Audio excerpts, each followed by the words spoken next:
नमस्कार दर्शकों, दोस्तों, इस चैनल में आपका स्वागत है। दोस्तों, भगवान श्री विष्णु के 7वें अवतार पुरुषोत्तम भगवान श्री रामचंद्र का जन्म चैत्र माह की शुक्ल नवमी को हुआ था। इसलिए आज रामनवमी तिथि मनाई जाती है। जो लोग रामनवमी का व्रत रखते हैं या इस दिन भगवान श्री रामचंद्र की पूजा करते हैं, उन्हें यह रामनवमी व्रत कथा अवश्य सुननी या सुनानी चाहिए, अन्यथा व्रत अधूरा रह जाता है। आशा है आपको प्रतिज्ञा पसंद आएगी। श्री रामनवमी व्रत कथा प्रारंभ। श्री रामनवमी व्रत पितृस्मिप में ब्रह्मा के मानस पुत्र महायोगी सनक प्रकट हुए और पूछा, भगवन, प्रसिद्ध है कि त्रिलोकनाथ ने राजा दशरथ की रानी कौशल्या की कोख से भगवान श्री राम के रूप में जन्म लिया था।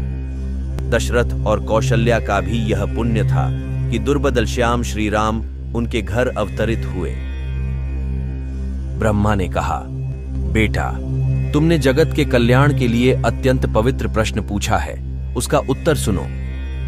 राजा दशरथ की युवावस्था समाप्त हो गई, लेकिन उनकी कोई संतान नहीं थी। यह देखकर कि परिवार को बचाया नहीं जा सका, राजा दशरथ अपने दिन बड़ी चिंता में बिताने लगे।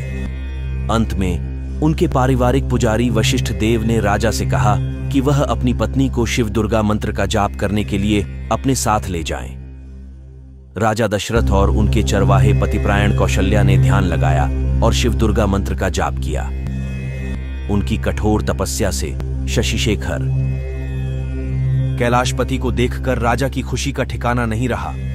उन्होंने करपूत में सदाशिव को संबोधित करके कहा, भगवन, आपके दर्शन से मेरा जन्म, कर्म, नेत्र और शरीर सार्थक हो गए।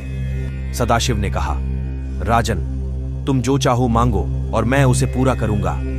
राजा ने कहा, हे कैलाशनाथ, पुत्र होने के नाते मैं निरंतर दुहक से पीड़ित रहता हूं। यदि मैं पुत्र रत्न पाने के लिए जो कुछ कर सकता हूं वह कर सकूं, तो कृपया इसका उपाय बताइए। दाशिव ने कहा, महाराज, यदि तुम भक्तिपूर्वक पुत्रेष्टि यज्ञ करोगे तो ब्रह्मांडपति जनार्दन कौशल्या के गर्भ से तुम्हारे पुत्र के रूप में अवतार लेंगे। इससे देवादिदेव चंद्रनाथ को बड़ा आश्चर्य हुआ। अनंतर राजा दशरथ ने कौशल्या के साथ मिलकर नियमानुसार पुत्रेष्टि यज्ञ किया। यज्ञ के फलस्वरूप कौशल्या शीघ्र ही गर्भवती हो गई। कालांतर में चैत्र मास में शुक्ल पक्ष की नवमी तिथि को पुनरब्बासु नक्षत्र में शुभ मुहूर्त में जनार्दन स्वयं श्री रामचंद्र के रूप में प्रकट हुए। इसीलिए इस तिथि को रामनवमी कहा जाता है। इस शुभ दिन पर श्री रामचंद्र के निमित्त कोई भी शुभ कार्य करना करोड़ सूर्य दान से भी अधिक फलदायी होगा, इसमें कोई संदेह नहीं। जो व्यक्ति इस दिन व्रत रखता है और पितरों के निमित्त रात्रि जागरण और तर्पण करता है, उसे अंततः ब्रह्मधाम में शाश्वत निवास प्राप्त होता है। यदि कोई इस शुभ दिन पर एकांत में बैठकर दशमी तिथि आने तक श्रद्धापूर्वक श्री रामचंद्र के इष्ट मंत्र का जाप करता है तो उससे पुरस्चरण क्रिया संपन्न होती है। ऐसे जप के बाद 10वें दिन ब्राह्मण को भोजन कराना और दक्षिणा देना अनिवार्य है। इस प्रकार रामनवमी व्रत करने से रघुकुल तिलक रामचंद्र प्रसन्न होते हैं और व्रती की मनोकामना पूरी करते हैं। यह रामनवमी व्रत सभी सुखों और सभी प्रकार के कल्याण का प्रतीक है और सबसे पवित्र है। ब्रह्मा के मुख से यह सुनकर तपस्श्रेष्ठ सनक ने फिर पूछा, हे पिता, इस प्रकार के व्रत के नियमों का जप करें। ब्रह्मा ने कहा, मांसाहारियों के लिए व्रत के एक दिन पहले मांसाहारी भोजन करने का नियम है। रात्रि में वह कुश या कंबल के बिस्तर पर सोएगा, परंतु अपनी पत्नी के साथ नहीं। सुबह उठने से पहले स्नान करके दैनिक क्रिया पूरी करें, शुद्ध हो जाएं और उचित संकल्प करें। फिर पात्र, शालग्राम शिला या मूर्ति में श्री रामचंद्र की पूजा होती है। जो मनुष्य इस रामनवमी व्रत को सुनता है वह यहधाम में अपने पुत्रों सहित महान सुख भोगता है और मृत्यु के बाद ब्रह्मधाम को जाता है।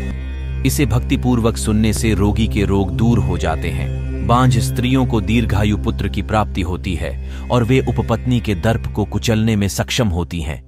इसमें कोई संदेह नहीं कि इसके प्रसाद से धन की प्राप्ति होगी और भयभीत व्यक्ति भय से मुक्त हो जाएगा।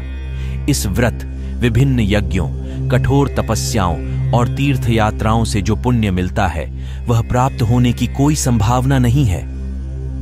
ओ लड़का, आपके प्रति प्रेमवश मैंने यह गुह्य महात्म्य कीर्तन किया। आप इस व्रत को आम जनता के सामने कम ही प्रकट करते हैं। यह बात उस शिष्य को बताएं जो हरिहर का भक्त हो और जिसमें कोई भेदभाव न हो। जय श्री पुरुषोत्तम रामचंद्र की जय।